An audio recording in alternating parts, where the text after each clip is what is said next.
Unspecialist by Murray F. Yaco. Originally published in Astounding Science Fiction, January 1960. Narrated by Tom Trussel. A machine can be built to do any accurately described job better than any man. The superiority of a man is that he can do an unexpected, undescribed, and emergency job, provided he hasn't been especially trained to be a machine. Banner ripped open his orders, read them, stared in disbelief for a quick moment, then cursed wildly while reaching for the telephone. "Hello, Gastonia? Yes, I got 'em. What kind of way to waste our time you lunkheads think? Oh, it's you, Colonel." Banner dropped the receiver and let it dangle. He sank into the only soft chair in the apartment and watched hypnotically as the phone's receiver limply coiled and uncoiled at the end of the wire. Somebody knocked on, then opened the door. "Hi, pretty boy. You got our orders?" "Come on in and hear about it," Banner said. He got up from the chair, ran his hands compulsively through his recently short-cropped red hair, hung up the phone, and shoved the orders into his co-pilot's hands. Harcraft read them over 3 times, then sank into the chair just vacated by Banner. Finally, while Banner poured them both a drink, he managed to blurt, "Potato fertilizer and tractor fuel? Oh no, oh no, no, no." "Oh yes, yes, yes," Banner said bitterly. "We are heroes of the spaceways. Yes, indeed. We trained for 10 years, acquired great skill in the art of the patrol. We dedicate ourselves to the protection of the Federation. We ready ourselves for war. We gird our young strong loins. We—" "You're getting hysterical," said Harcraft, who poured himself another drink, began pacing the floor, and took up where Banner had left off. "We'd never even been lost on patrol, and now they do this. It's unbelievable. Potato fertilizer and tractor fuel. We're supposed to travel 36 light years, pick up 1,000 sleds of the stuff, deliver it to some god-forsaken farm planet another 30 years out, and return to base. You know what they'll do then?" He turned to Banner, pointed his finger accusingly, and repeated, "You know what they'll do then?"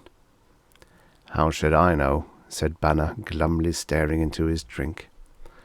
"Well, I can tell you what they'll do. Yes, sir, I can tell you."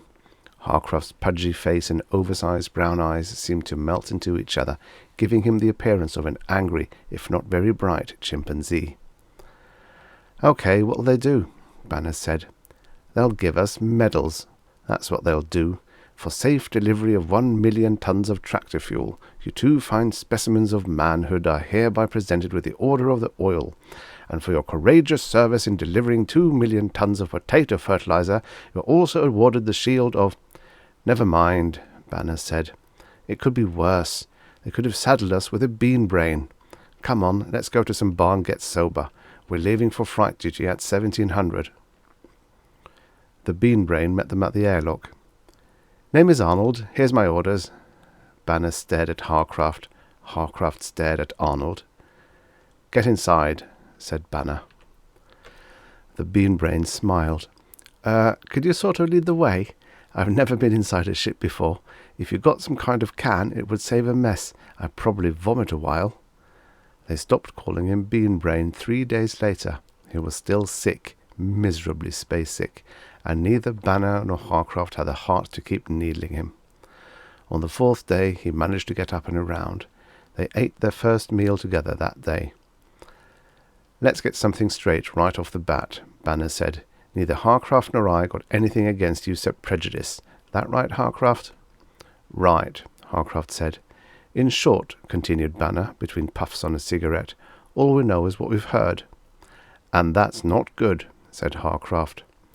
"Item 1, said Banner, blowing smoke at the ceiling ventilator. "Patrol Command came up with the bean brain idea about 6 months ago. Patrol Command, in its infinite wisdom, has never seen fit to explain why bean brains are sometimes assigned, evidently at random, to small patrol vessels such as this. The orders always state that the passenger will accompany pilot and co-pilot throughout the entire trip, will obey orders, yet is equal in rank to the ship's commanding officer. The bean brain has no duties aboard. This seems to make sense, at least, since bean brains aren't trained for anything and can't do anything." "Item 2, said Banner, taking his eyes off the ceiling and pointing a finger at Arnold. "I have, or had, two good friends, both patrol captains, who had the honor of taxiing Beanbrains around the universe. One never came back.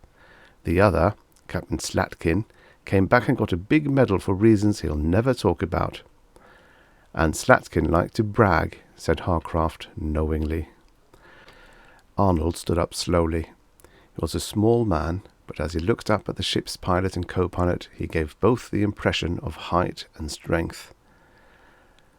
"I'll tell you something too," he said, speaking slowly as if in pain. "I don't know why Beanbrains are assigned to ships like this either. I've never been told. I took the job because I didn't like what I was doing before.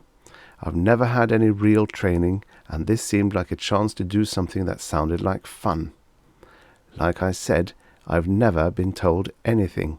They tested me for a lot of things, then gave me my orders and told me to come along. And if you're wondering, I flunked the ESP tests, so there's nothing there. You want to consider me dead weight? Okay, your privilege. Leave me alone if you want to, I'll do the same. Be friendly, I'll be friendly. Ask me to help, I'll do my best." Then he got up and went back to his bunk. During the next 6 weeks, Arnold spent most of the time in his bunk, scanning tapes from the ship's microlibrary on an overhead viewer. At meal times he was polite, offering no further information about himself, yet entering into any conversation that centered around such trivia as terrestrial sports, taxes, money, liquor, food, government agencies. By mutual, if silent agreement, neither women nor work were discussed. Working in the ship's control room, sometimes together, sometimes spelling each other, Banner and Harcraft speculated bitterly and endlessly about their passenger. Theories to explain his presence, most of them propounded by Harcraft, were created, torn apart, modified, exploded, in giant sequences of effort which left both men finally exhausted and tired of the whole business. On the second day of the 7th week out, their ennui vanished. A ship was picked up by the spec spanner, and at their delight at the break in routine, they summoned Arnold up to the cabin. "Take a good look," said Banner. "It's an Ancobadian ship. Probably the first and last you'll ever see." Arnold watched as Banner's finger tracked a slowly moving point of light across a recessed ceiling screen. "Yes, sir," said Harcraft. "You are looking at the representatives of mankind's only sibling, the noble Ancobades." Then he recited in a sing-song voice. "A simple race, the Ancobades. They wear no clothes and live in caves, but out in space they do in minutes what our ships do at speeds infinite." "Cultural paranoia," added Harcraft. "Huh?" "I mean just what I said. You and a million others recite that ditty, or variations of it, every day of the week. It all adds up to the fact that the world is full of small egged animals who for 10 years have done nothing but just scream that we're about to be attacked by the savage Ancobades," said Banner. "Treason, my lieutenant, treason. Of you I had expected at least a show of chauvinism." "Stop me," Harcraft said irritably. "You've known how I felt about this mess for a long time." "Yes, indeed," said Banner, yawning. "Ever since you took that micro-course in culturology, you have had insights into the situation denied to the rest of the race." "Anyway," Harcraft said, making a small adjustment on the screen, "you and countless other atavisms are reacting in a very predictable way. Since you can't reconcile the naked Ancobades and their superior technology, and since they are alien to point of showing no interest whatsoever in our elaborate art, institutions, rituals, and since," piped up Arnold, startling both men, "the human unconscious can't help but equate nakedness with savagery, we have armed our mighty planet to the teeth, convinced that Armageddon is around the corner." "Well," said the surprised Harcraft. "Where'd you pick that up?" asked Banner. "From Captain Slatkin," said Arnold, smiling. "I met him when I was indoctrinated. He took the same micro-course in culturology. Of course, he only believed that stuff when he was scared." "Oh, you don't say," said Banner. "Tell us, my little friend, are you too convinced that Armageddon is around the corner? Not that I really think you're capable of having an opinion." "I got plenty of opinions, all right," said Arnold quietly, staring at his shoes. "Opinion number 1 is this. We're not really at war yet, but within the past 2 years, 56 patrol ships have disappeared in the vicinity of our friendly neighbor." "That's not an opinion," Banner said, "and disappeared can mean a lot of things." "Opinion number 2, continued Arnold, scratching himself under an arm. "About the only diplomatic relations we got with them animals is when they write a note complaining about some patrol ship getting too close to some piece of dirt in their system." "Speaking of that, you'll have to excuse me for a moment," Harcraft said. "Stop clowning," snapped Banner. "Listen to him. Here's your chance to get some insight into the nature of the thorn in your side. Go on, Beanbrain. Any more opinions?" "Yeah, if you're such a wise guy, tell me why you're here right now. Why?" Arnold's mouth screwed itself into a knowing, bitter smile. "When both of you were children, you heard the story about the big fleet. So you made it into the patrol, spent the rest of your life training, looking, thinking that someday—" Harcraft broke in. "That tale about an Ancobadian fleet build-up has been discredited a full 1,000 times. When they pried that crazy scout out of his ship, he was an hour away from the crematorium. You try spending 46 days in space without food or water sometime. You'll see hidden arsenals of alien ships till hell won't have it. And," added Banner, "where is this fleet build-up supposed to take place? The patrol has had every planet in reachable space under scheduled surveillance for the past 20 years. You don't hide 1,000 S-type cruisers in somebody's pocket." "So nobody's scared, huh?" said Arnold.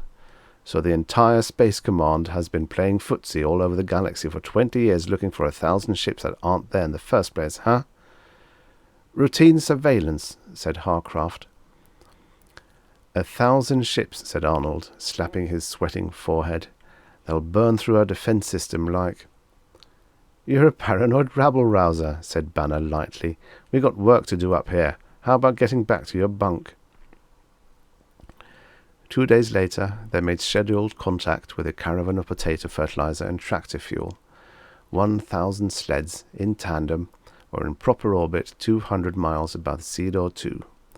Their orders provided for a landing on the planet and a short ship leave at the discretion of the ship's pilot to refresh personnel. Banner and Harcraft decided against landing. All necessary contact, now that they were out of hyperdrive, could be accomplished with the ship's radio. Short planetsfalls were, psychologically, more trouble than they were worth, often destroying the hard-earned delicate space orientation which was their only defense against the abysmal boredom.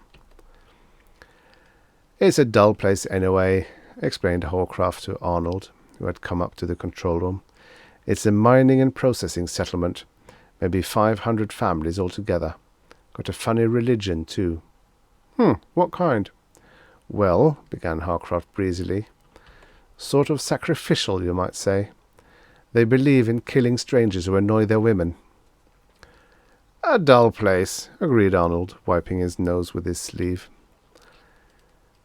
"Speaking of religion," said Banner, "I just talked to the monitor on the radio. They've picked up 12 big ships on their scanner during the past 2 days." "Ancobades?" asked Arnold quickly. "Uh-huh. But not what you think. It's Easter time or some such thing at home. They all return to the home planet and stay there for about 30 days in the spring. Religious festival. Oh yeah, they paint themselves blue and howl at both of their moons for a month. I read about it once." "We'll be home too pretty soon," ventured Harcraft, for whom the return journey was subjectively always short. "Let's hitch up to those sleds," Banner said. "It's time to get going." 4 weeks later, 2 of the fertilizer sleds went out of phase and automatically cut the ship out of hyperdrive. "A welcome diversion," said Banner to Harcraft. "You are now about to meet your mortal enemy face to face." "Manual labour? Never," said Harcraft, assuming the pose of a man bravely facing the firing squad. "Patrol duty is my lifeblood. Even fright duties such as this I can stomach. But manual labour? Please, Captain, let the air out of the ship, if you will, but never shall these hands—" "Somebody call me?" asked Arnold, appearing silently. "Yeah," said Banner. "How'd you like to help?" "Sure, what you got?" Couple sleds are out of phase. You and Harcraft are going to slip into suits and go out and find the trouble. Arnold shrugged. Okay with me. When do we start? Pretty quick, said Banner, who had turned to look at the ship's spec scanner. Looks like we're in a belt of meteorites. We'll be able to match velocities, but we could still be creamed if the path gets too eccentric. Show 'em the way, Harcraft. I don't want to take any longer than necessary either. Understand? 15 minutes later, both Arnold and Harcraft were out of the airlock, each clutching a new phase unit. Harcraft called instructions to Arnold over his suit's intercom, but within minutes the smaller man was, if anything, more adept at the business of manoeuvring himself through the void than his teacher. They replaced the phase unit in the first sled, with the 50th from the ship, with Harcraft doing the work and Arnold watching. Can you do the next one alone? Harcraft asked. Easy as pie, Arnold said. Where is it? About 200 sleds further back. Numbers on the side. Number 263. Can you remember? I ain't dumb. Where you going to be? Back in the ship. We'll be waiting for you. Back again in the control cabin with Banner, Harcraft was about to congratulate himself on inventing the apprentice system when a piercing scream brought both men to their feet. It's Arnold, Banner said. Arnold, you all right? Harcraft pushed Banner away from the speaker. Arnold, what's wrong? You okay? The speaker remained silent. You better suit up, Banner said quietly. Yeah, Harcraft said, staring dumbly at the speaker. Yeah, I better suit up. Wait. Better take a look on the view screen. Hey, he's coming this way. Quick, get ready at the airlock. It was 15 minutes before they could get anything out of him, and then he wasn't too coherent. They gave him an injection of herodine to quiet him down, but his eyes still rode wildly, and all he could manage was, Big hunk of rock! Big hunk of rock! Rock! Quick! Monkey ships! Any idea what he's talking about? No, Banner said thoughtfully. There was a sizable meteorite that came pretty close while you were on your way back to the ship, but I already tracked it before either one of you went outside. How close? Visually, a dozen kilometers, I'd guess. I could run the tape if you... Velocity is almost the same? Asked Harcraft, who now fiddling with the viewscreen controls. Yeah, shouldn't be too hard to find. How about lugging Beanbrain back to his bunk? I'll run the tape, then you can plot it on the screen. When Harcraft returned to the control cabin, Banner had already plotted it on the screen. I'll say it's a big piece of rock, about 4 kilometers in diameter. Yeah, but nothing out of order. Uh-huh. Let me turn up the magnification a little and see if... Banner watched as Harcraft turned control buttons, skillfully increasing magnification without losing the held of view.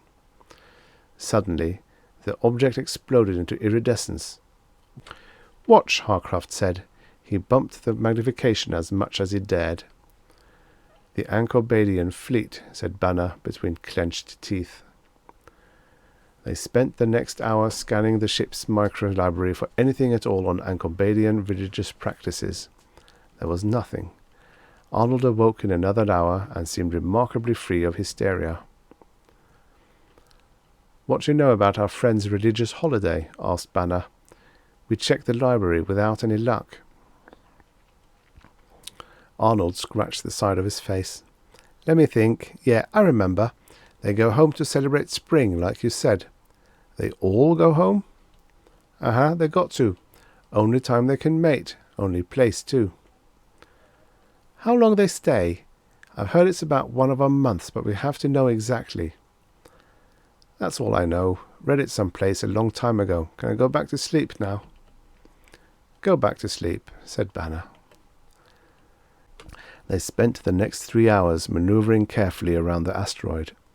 They took 6,000 feet of movies and stared at the projections for another 3 hours. 1,730 silvery needles flashed reflective starlight into astonished wild eyes. At least, whispered Banner, there's nobody there.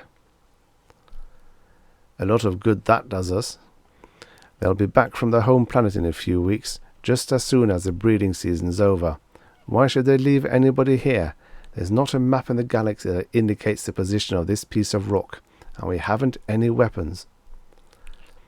I don't suppose the computer... You can't compute an orbit without at least one more reference point. Besides, we're 4 weeks from any kind of fleet contact. Great. In other words, they'll be back here, ready to roll before we can even tell anybody that we don't know how to find it again. Right. And since there's not any room left to park another ship of that size, it's a pretty safe assumption that they are ready to roll. Armageddon, muttered Harcraft. You sure we don't have anything to... Weapons? Yeah. We have a pistol and 3 small nitro packs in a locker someplace. You couldn't even blow your way inside one of those ships. And if you could, you'd spend 2 weeks and then blow yourself to hell before you'd know anything about the armament. Okay, let's land and look around. Go get Arnold. They cut off the sleds and plunged down, landing between 2 of the ships. Before putting on suits, Banner sent Arnold to the locker to get the 3 nitro packs. He hoped it would help him overcome the terrible feeling of nakedness and impotence. They spent only a little time out of the ship. There was nothing to see that hadn't been seen before, and the heavy artificial gravity generated by the alien ships, coupled with a maze of deep crevices, made walking difficult and dangerous. Back in the control cabin, Banner turned to Harcraft. Any ideas? Ideas? You mean for saving Homo sapiens? I'm afraid not.